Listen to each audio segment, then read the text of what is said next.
often each photomontage can almost feel like I'm collecting evidence to say, yes, life really, it really was like that. Women were treated in a certain way in the 1940s, 50s, 60s, 70s, 80s, etc.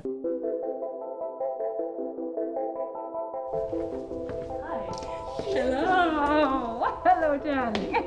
Welcome. Welcome to the cloistered studio. Thanks for having me. Oh my God. You're welcome. It's amazing. You're welcome. It looks like you have different areas. So you've got like a cutting area here. Is this where you do all your cutting? This area always pulls me towards it, this window, this tree. I can see trees, etc. And it's quite tiny, but the light is always very, very good. So when I'm cutting, I always gravitate here. I have lots and lots of different scissors, lots of different scalpels. It's quite forensic. You know, we have to talk about the scalpel though. We do have to talk about the scalpel. I mean, if looking at all the objects that you have, I feel like we should talk about the scalpel. So I think it's very interesting that you sort of always talk about it being like surgery or like very forensic, but there's so much in it that's so charged that doesn't feel that kind of scientific, detached thing that you would associate with being forensic. I think that's maybe where the cut comes in, because that does feel very much, if I have a 1968 copy of Playboy in my hand, like it's a corpus, a body of sorts. And often each photomontage can almost feel like I'm collecting evidence to say, yes, life really, it really was like that. Women were treated in a certain way in the 1940s, 50s, 60s, 70s, 80s, etc. Sometimes when they glue, the glue activates smells of cigarette smoke, or sometimes cooking smells. Wow. It's quite eerie then, because suddenly you do cigarette smoke or pipe smoke and Playboys is quite common. It always makes me stop in my tracks. Quite a sensual way to work, and for me the cut just have that kind of cold sensuality to it. Or maybe I just need to see a psychiatrist. Maybe I need to go to therapy. Whenever I work, I have lots and lots of different cutouts, usually hundreds more, which are scattered around the studio. I have boxes that say car photographs, domestic interiors, flowers, shells. So I just almost grab handfuls, a little like maybe somebody doing a tarot spread, you know, would sort of mix the cards together. And then sometimes it's just that potluck and thinking, oh, you know, what have I pulled out? And it turns out to be an Art Nouveau mirror, for example, and then what that Art Nouveau mirror is next to a sort of, you know, bone from under the sea. So all the time, I give myself the largest choice of imagery possible. Then often it's just 2 or 3 motifs. If you think of the photomontage that was used for the Buzzcocks cover in 1978, it's just a woman's body, 2 mouths and an iron. I mean, it's so economical as an image. It's not, it probably took me 2 minutes to do, but it's been hours. But that's what happens. Sometimes these can take a long time, and other times it's just done, literally 30 seconds, and be like, I almost daren't breathe. Once the elements are in place, yes, there's quite a moment. But then, of course, they have to get out glue. And glue is messy, it's hard to control. The glue is something that people never ask me about. It's invisible, it's like a ghost that haunts every photomontage that I make. I'm obsessed with glues. What's the glue that you use? It's a high street 99p glue. It's really mundane, but I like the democracy of that you can go to any high street and buy a tube of glue, a magazine, a pair of scissors, and you can make work. You don't need a studio, you don't need easels. It's a really economic way of creating images. Even those photomontages are quite simple, there's often a lot going on behind the scenes. So they work visually as visual pleasure, but often for me there's a backstory, and then another backstory, and then another backstory. What's the backstory here? This week, in fact, the British government said that deep faking women was about to become a criminal offence. Deep faking, as we know, putting a portrait of a young woman upon a pornographic body, is a form of photomontage. And I've been studying photomontage, you know, for half a century. So it's interesting how that technique of photomontage can be used in a very benign way, but also as a form of what's now called digital violence. So these new works are really thinking about that, about taking photographs of my younger self, because most deep fakes are taken of women that are found on social media in their early 20s or whatever, and then pasting them, montaging them onto a centerfold of a copy of Playboy from the month and year that the Hayward opened. By going back in time, we get an idea in some way from a magazine like Playboy of the gender divide and how it was playing out then. Yeah. There's one more element to mention. Dali, Salvador Dali, did a really interesting collage in which he put the head of Shirley Temple, who was a child star, onto the body of a sphinx. And this was in protest of the studios in Hollywood sexualizing young children within film. So we have Playboy, we have Dali, we have deep fakes, we have the moment, the present moment, and we also are looking back in history. As you can see, the studio is a very fluid space. There are tables and chairs and everything can be moved around. Occasionally we experiment with movement here, performance, everything gets pushed to the sides. I did notice that you had like a frequency playing. Yes, it's a really, I've been studying Indian music for almost 15 years now, and it's from the Sikh tradition.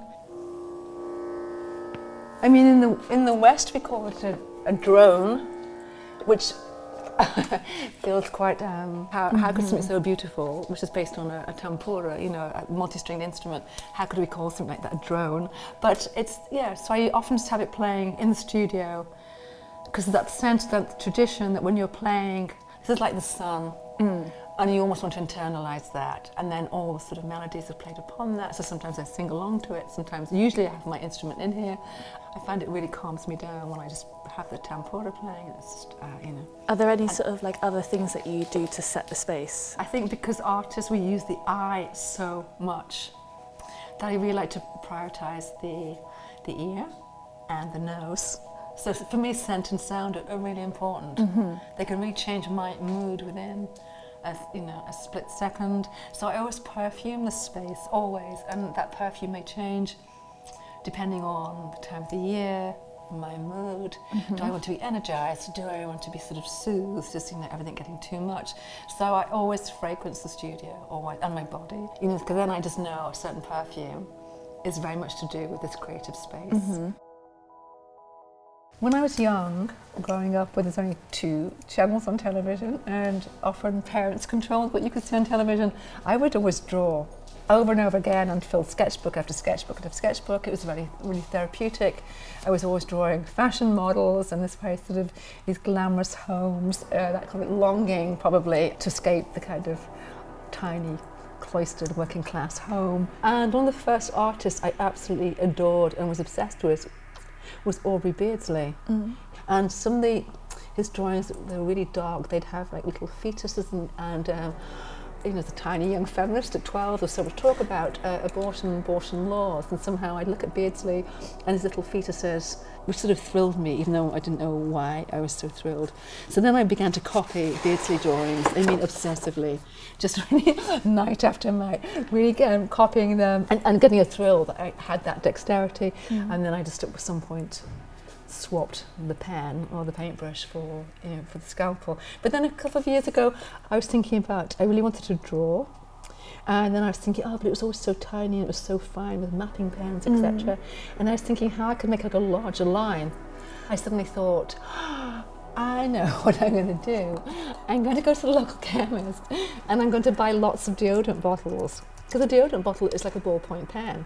I realised, and I, threw away most of the deodorant and washed it away, and then put Indian ink in it, and that felt very exciting somehow about deodorising bodies, deodorising spaces, and suddenly that was going to be my new tool. It's going to be my new way of not subtracting marks with a scalpel, but actually making marks. The ink shoots out of these very, very rapidly, and there's no time to really think things through. So. Very interesting things become to happen when I'm doing little fetuses, and they become quite abstracted, and I got very excited about these. I'm kind of interested also in like what you've done with this fetus as in comparison to this one, where there's something kind of demonic about it. It feels like it's calling on to like some sort of ancient energy. And I kind of spotted it a little bit around your studio, and you've got it on your jumper as well, in Pursuit of Magic. Yeah, the whole sort of. I feel like we should talk about magic. And alchemy, and definitely. The studio, is not too far away from the site of the witch trials in 1612, when innocent men and women, were accused of being able to create magic and witchcraft. I was suspended from school 3 times. So the first time was for holding seances in the cloakroom at lunchtime, and the other time was for taking in the first edition of Cosmopolitan, which had Germaine Greer's husband naked in the centerfold.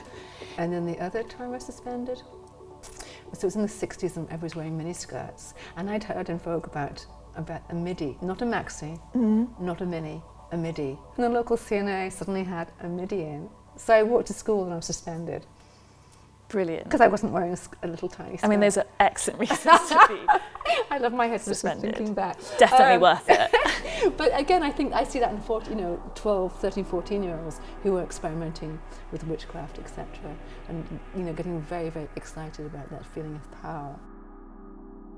When I was working on the series, Roe v. Wade was being debated and then overturned, and I just sorrow remembering being age 12 or whatever, and the Abortion Act coming into Britain. And within capitalism, I suppose we're fed this progress motif that as you get older, the world will get better. You need to keep buying things, you keep doing things. And I'm thinking, by the time I was 70, the world would be beautiful. We'd be living in peace, but I think we're further from it than in my lifetime ever.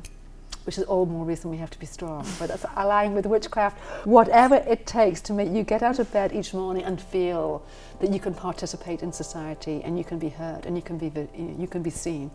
Unless you want to be invisible, which is also another skill that's very useful at times. As you can see here, there are pile after pile of books from charity shops all of the time. People sometimes send me books. They have lots of natural history books.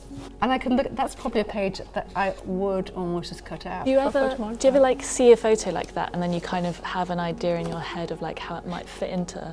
Yeah, no, that happens a lot. Especially if I'm midway through a work, then obviously that's that part of the brain that's kind of looking through all these books, not knowing exactly what I want, but maybe knowing about the colour or the tone or the proportions. It's like a jigsaw puzzle that was made 50 years ago, and I'm trying to scramble through all the books to find all the pieces. When I eventually make that jigsaw puzzle, that photomontage, it's a great moment. For me, the thing about photomontage, you can respond so damn quickly to world events. If you know the imagery you're after and you just cut it up and you just glue it, you can just have your say within 10 minutes. So there is that immediacy to photomontage, which I love, and that sense of time travel that I do sometimes on a pictorial plane. I will have a Victorian cutout next to something from 1948, next to something I found yesterday in Vogue. So I like the way one can play with time within photomontage.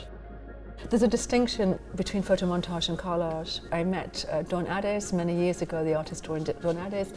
She published a book in 1976 and it was just called photomontage. She has a really good definition. Photomontage is purely working with photographic imagery, and also is to make the photograph tell in a new way. So if you find a photograph of a woman in a meadow, naked, how do you make that photograph tell in a different way? How do you really hijack that narrative and take it somewhere it was never ever meant to go? If I hadn't had that book in 1976 that told me the history, gave me a roadmap of photomontage, maybe my life would have been different.